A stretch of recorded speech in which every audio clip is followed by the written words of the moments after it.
Harry Potter may not be real, but one of his prized possessions might become real. That story is one of the reasons why this Friday, like every Friday, is awesome on CNN Student News. First up, though, tension and tough words as the government gets ready to battle over a jobs bill. This is the bill that President Obama came up with. It would cost more than $440 billion, but the president says it'll give the economy a boost and get people back to work.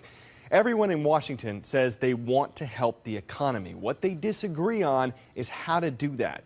In a speech yesterday, the president pushed Congress to pass his jobs bill, and he said if they do nothing, quote, I think the American people will run them out of town.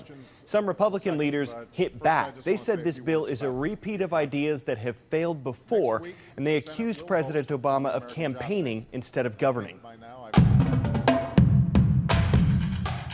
Your time is limited, so don't waste it living someone else's life.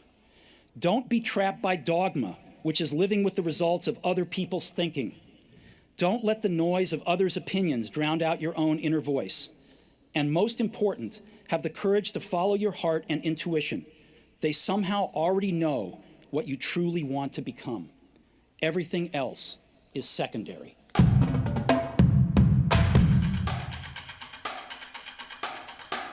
Inspiring words from Steve Jobs, who co-founded the Apple Computer Company with Steve Wozniak.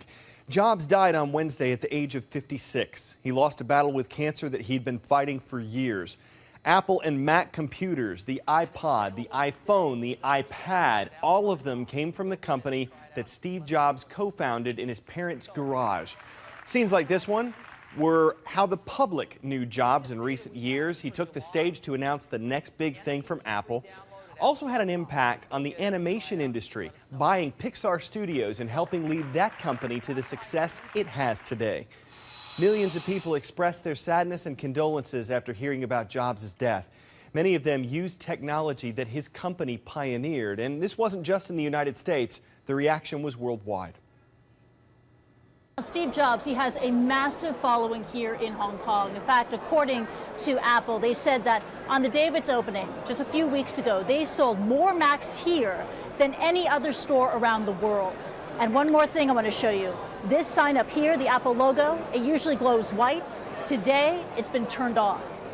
You can see a crowd of people now that have gathered in front of the Apple store here on 5th Avenue. People have been leaving flowers, they've been leaving cards, and of course, they've been leaving apples here as well.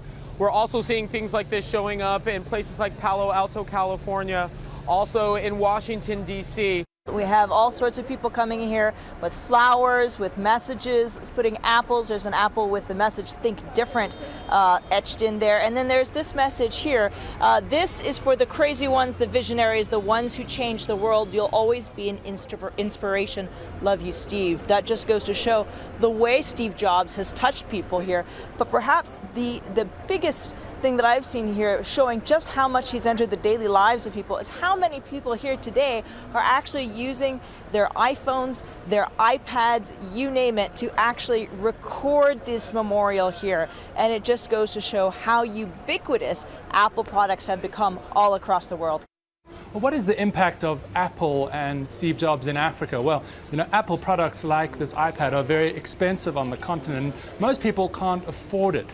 But there is an impact because people have both aspirational and inspirational connection with the product and with the man, Steve Jobs. You come to a place like this where people are using the internet to connect with work, with friends. There's a lot of ways that Apple's innovation have affected cheaper products and competitors trying to imitate the innovation of Apple.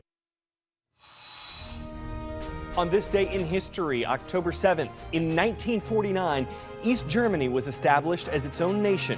East and West Germany reunited 41 years later. And in 2001, Operation Enduring Freedom began when a U.S.-led coalition launched strikes against the Taliban. That marked the start of the war in Afghanistan.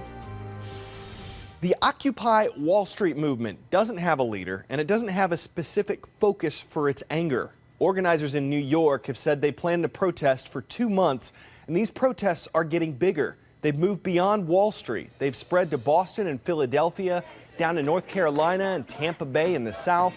Protesters have gathered in Dallas, Houston, Seattle, and San Francisco as well. Some of the Occupy Wall Street protesters say they were inspired by the Arab Spring. This was a term given to a series of uprisings this year in Middle Eastern and North African nations. The outcomes have been different in different countries, but Mohammed Jamjoom reports on one thing that many of the Arab Spring protesters had in common: technology. Even before Hosni Mubarak had stepped down from power, Egyptians were already hailing the decisive role social media had played in their uprising. Definitely, this is the internet revolution. I'll call it Revolution 2.0. But as the Arab Spring started to take root throughout the region, Egyptians weren't the only ones utilizing sites like Facebook and Twitter to help mobilize the masses. Tunisians, Syrians, Libyans. Online activism even reached Yemen, the poorest country in the Middle East, where few have access to the internet and 50% of adults are illiterate. Many activists there said one of the most important aspects of social media was that it could be used as a form of advocacy. In seconds, someone would post it on Twitter, retweet it to all these followers, and then it's like a tree with long branches, and it just spreads, information spreads around the world.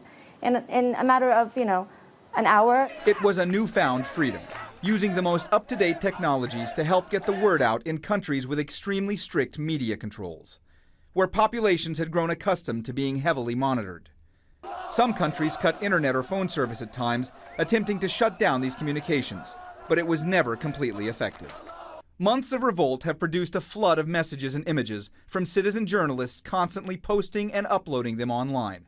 Some claim to prove atrocities. The role of technology and social media during the Arab Spring took on another dimension when news of Steve Jobs' death broke. Activists across the region tweeted tributes to the man whose Apple products made it easier for them to spread their revolutionary message. Many expressed gratitude for gadgets like this iPhone, a device that allowed regional revolutionaries to, among other things, film demonstrations, post videos online, text message their colleagues, phone their contacts, all from the palm of their hands. Via Twitter, one Egyptian wrote, "So you got Steve Jobs, who made millions happy, and you got someone like Mubarak, who made millions sad." Mohammed Jamjoom, CNN, Abu Dhabi. Couple observances we want to mention. The first is Yom Kippur. This is the most important and sacred holiday in the Jewish religion, and it begins tonight. Yom Kippur is also called the Day of Atonement, a time when Jews think about anything wrong they might have done during the year and ask forgiveness from God and other people. The other observance is on Sunday. It's Leif Erikson Day, commemorating the famous Viking explorer. He's believed to be the first person to visit the area that is now the United States. Many celebrations will focus on Scandinavian culture, since that's where Erikson was from. Well, if you're curious about which Harry Potter possession I alluded to a few minutes ago, the wait is over. It's his invisibility cloak. And if you want your own one of these, you could be in luck. Scientists are working on what could become the real thing. Look at this. It's a YouTube video showing you how it works. Now you see it, now you don't. The scientists have made the cloak out of carbon nanotubes. What they do is put these tubes underwater and heat them up really, really hot, like thousands of degrees. That creates this sort of mirage effect that makes the object disappear. Underwater and boiling hot. Should probably wait a while before we try putting one of these things on. Before we go, a lot of people think panda bears are cute. You know it's 12 times cuter than a baby panda? 12 baby pandas. Trust us, the math works out. These little guys aren't exactly little. They're called giant pandas for a reason. But these 12 are the newest residents at a panda research facility in China. Pandas are endangered, so seeing more is considered a good thing. This facility started with 6 pandas. Now it has more than 100. But asking 12 siblings to share a single bed, that sounds like a recipe for sheer pandemonium. Woo! All right, I want to say hello to my friends at J.C. Booth Middle School today. You guys are awesome. And we hope everybody out there has a wonderful weekend. We'll see you Monday. For CNN Student News, I'm Carl Azuz.